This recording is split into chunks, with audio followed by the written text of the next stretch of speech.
Emotions could be a little bit rocky today, and the key is balance. Makes a lot of sense for today.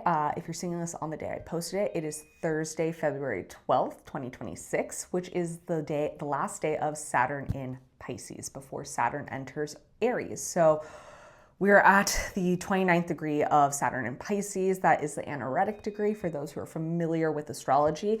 That's the wrap-up period. We're at the end of this journey. Oftentimes there's a lot of emotions, especially when it comes to a water sign like Pisces, right?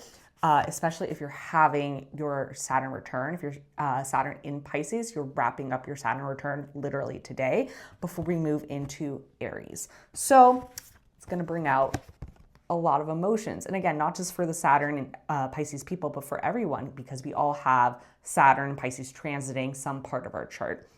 Now, this can feel really unstable. The moon, especially when reverse, talks a lot about not really knowing where you're going, and it can get really scary. I always liken this to being in the woods at night, and the only light you have to go by is the moonlight, which can cast really scary shadows. It can make you get lost. It's a pretty scary card when it's reversed, especially. But the key here is balance, right? Temperance is my favorite balance card in the tarot because I think it's a more realistic version of balance, unlike, Justice or some of the other balance cards that kind of try and make things 50-50. Temperance really understands that more often than not, balance is not exactly 50-50. And it's shown through the pouring of water between the two cups. There's only going to be brief seconds at most where both cups have an equal amount of water as the person in the card is pouring it back and forth. Most times, one cup is going to have 80% of the water, the other cup is going to have 20%. One cup is going to have 60%, the other is going to have 48%, etc.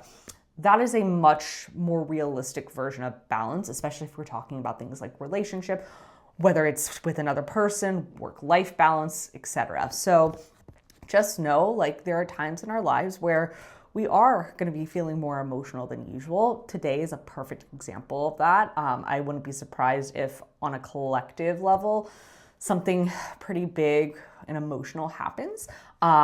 It doesn't mean, though, that we're not going to eventually balance it out. I always like to say when the pendulum swings one way, it's going to swing the other way as well. So just hang in there. Remember, balance will come. Center yourself as much as possible.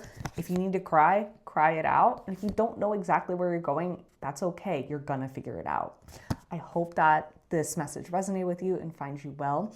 If you would like more readings like this, you can follow me here at The Liminal Leo. I do daily tarot readings as well as astrological insights. I'm also